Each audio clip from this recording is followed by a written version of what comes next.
Alrighty, folks. Looks like we've got even more good polling data coming in for Bernie Sanders. This is a new poll coming from the New York Times / Siena. This is an Iowa poll, and it comes from the New York Times. New York Times is one of the most, if not the most reputable news organizations. Obviously, that's kind of what the perception is anyway, so take that how you will. But they're supposed to be the top of the top. So when a New York Times poll comes out and says this, or a CNN poll comes out, you want to take it really seriously. Because a lot of these polls will have Bernie performing garbage in every poll. Now, this one has Bernie all the way up at 25, Buttigieg at 18, Biden at 17, Warren at 15, Klobuchar at 8, and everybody else is at 3% and below. So that means Bernard is at up 7 over Buttigieg. Biden is in third, which if Biden gets third or fourth, that's actually going to be pretty good, simply for the fact that it'll hopefully change the narrative in people's minds, and people will be less interested in Biden. They won't pay as much attention to him. They won't support him as much or support him at all, hopefully. So that is good news that he's actually in third.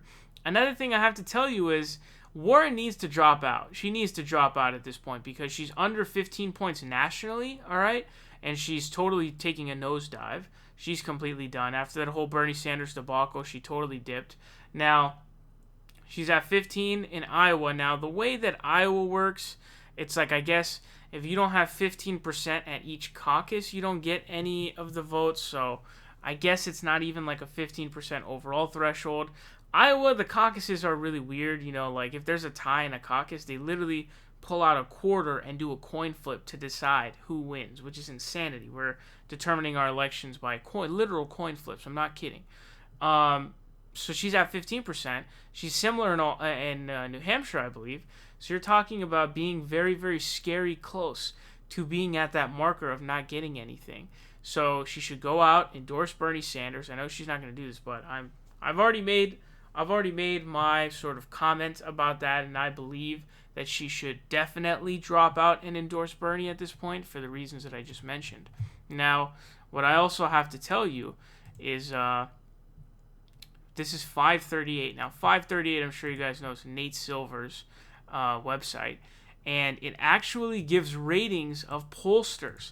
Now, the Siena College / New York Times upshot is actually an A+ ranking or rating from 538. So it's literally the highest possible. We're talking about an A+. Okay? So this is no joke of a poll. Anytime it's like a New York Times poll or a CNN poll, that means it's big time. You take it seriously, etc., etc. This is very, very, very awesome. So I am very excited about this because it reaffirms to me that Bernie Sanders will emerge victorious in Iowa. Then he will emerge victorious in New Hampshire. Then he will win Nevada. And then hopefully by then the tide keeps shifting. And then you got South Carolina. Don't think he's going to win SC. We can try. But as long as he performs well, that's all that matters. Okay? That's all that matters.